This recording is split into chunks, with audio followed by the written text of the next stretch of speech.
Hello, welcome back. This is part five of our discussion. Hopefully, this will be the last part of our series. So we should be moving very quick.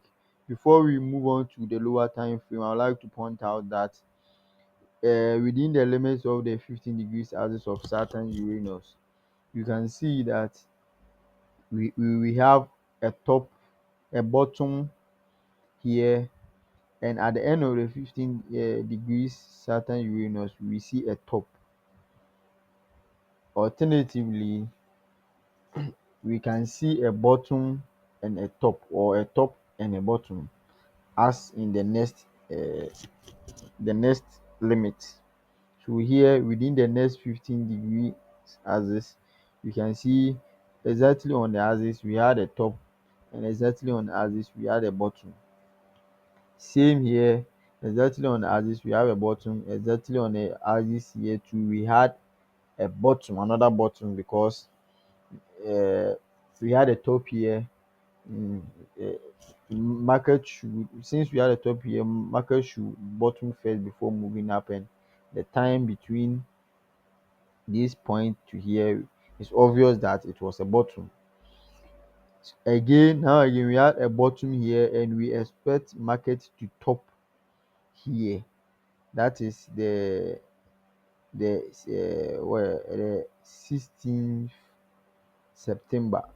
We expect market to top here, but we, as mentioned previously, cannot wait until 16th September before we trade. So we will lower the time frame and look at how we will be trading this market up until this 16th September, and what to expect after this 16th September between the limits here, 16th September 2024 and August 2026. Before that, I would like to also point out that I mentioned in the previous video that within this large cycle, the 15 degrees Saturn Uranus, we have Jupiter, Saturn, Jupiter, Uranus, and Mars cycle, Venus cycle, and yeah, Mercury cycle, to prevent the chart from being the making very messy. I've intentionally deleted some of the lines here, but all these things were caused by these planetary cycles here. I've just left out the most important ones. So I'll point out that I would like to mention I like to I like to say the major planets, that is the Saturn, the Jupiter, and the Uranus, influence the major things or the larger cycles, and the smaller planets like Mars, Venus, and Mercury influence the smaller things. So since we are looking at a smaller time frame, I like to point out the smaller cycles, which is the Venus and the Mercury. Venus is has a 12-week cycle, and Mercury has an 8-week cycle. Venus it has a perfect what do you call it, orbit, so it's always 12 weeks. So we will look at what happened when this 12 weeks, and what happened during this 8 weeks axis. And because 12 weeks and 8 weeks have common factors, we will look at what happened when these two cycles met met. So let's see. Oh, my network. So let's check for 8 weeks and 12 weeks, what happened on the 8th week and 12 weeks. So we can see on the 8th week, on exactly 8 weeks, we had a top here, and exactly 12 weeks we had a bottom here. We have 16, 17 plus 1, we have a top here. At 23, at 24, with a conjunction between the 8th and 12 weeks, we have a bottom here at 32 or 33 weeks. That's we also had a bottom here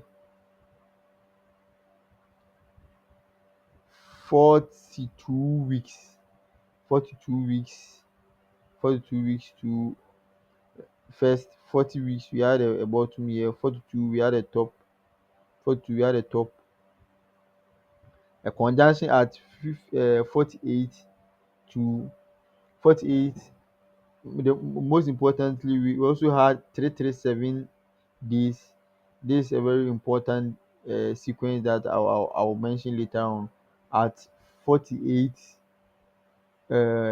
weeks, we had a top here that caused this change in market direction here up until this level at 52, at 56, 56 weeks.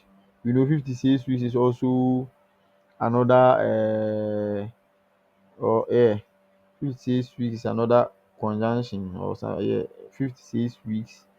So we also have, let's skip, we also have 80, 80 after 80 weeks, which is 8 weeks. The 10 we have 80 is 10 8 weeks.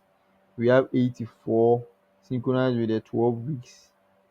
We have, and our next conjunction or point where these two cycles converge is at the 96. It's a common factor of 12 and 8, and it's at 672 672 days. This is also a very important day, and I would like to talk about it. I don't know if I can talk about this in this series, so I will have to make another video talking about this sequence. It follows the diatonic sequence. Quickly, let me talk about it. The diatonic sequence are um 168 168 days. We have 168 days, which is a diatonic sequence. The next diatonic sequence is 337. We have 337, 337 as the where is it? Yes, as the top after 48 days. We also have the next in line is the 672. After 337, we have 672, or we have the geometric mean at 450, 456.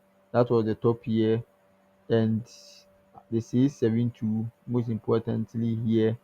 The next within the sequence after 672 is 894. Let's see where 894 is. 894, after 894, 894 is somewhere here. We would expect 894.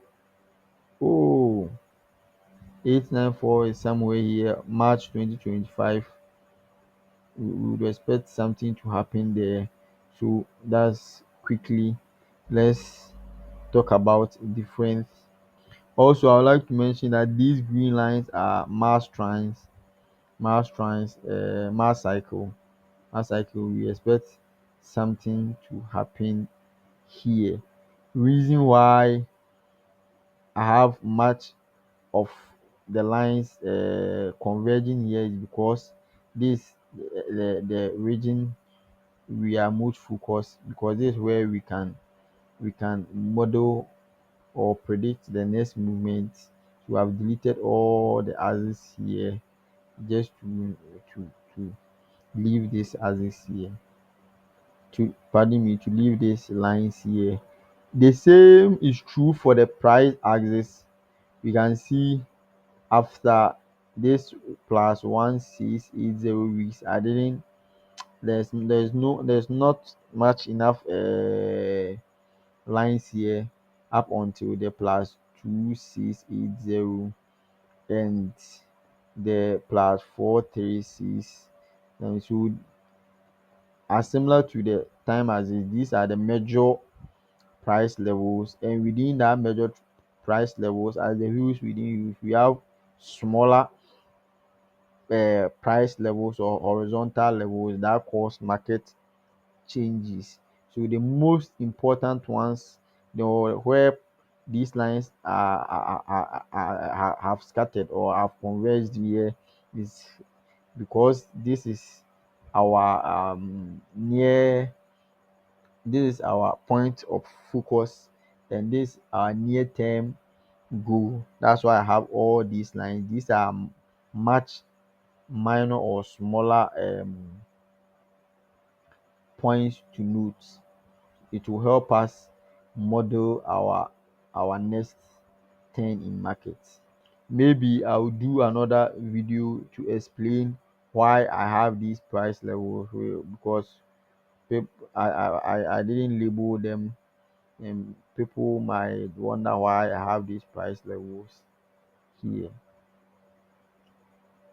So to continue, since we have our limits here, we have our we will take this as our limit here, and the low here as our price origin, and this as our time origins. As Ellioticians, we will deploy the Elliott wave strategy here, um because of the nature of the Elliott, or the subjective because of the subjective nature of Elliott wave. Each and every trader will have his own count here. I would prefer counting this as a shortly as a one, as a one, two, then with three here at this point. Then maybe we will have a four, then a five. This is my preferred count, and maybe I will do another video explaining. We don't have much time, so um per my count, we can see that I still expect more room, for price to top before we come down again.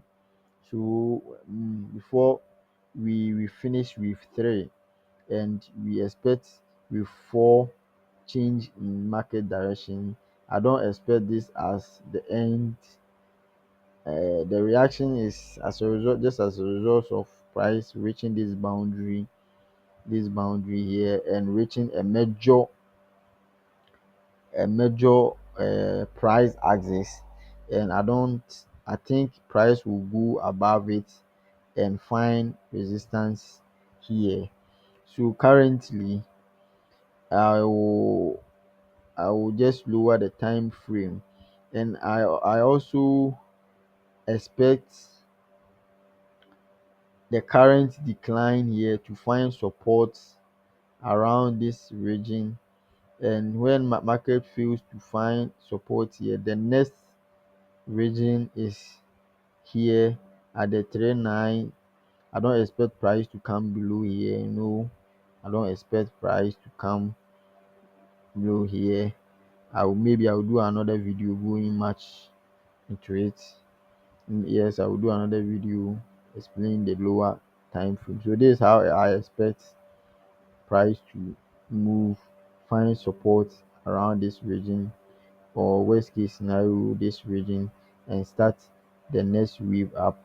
And our time limit is on 5th August. 5th August, that's exactly uh, 1 week, 1 week from the 1 week time, or a week time. So check back for part 6. It will be very swift how we will be trading it in the lower time frame. Bye.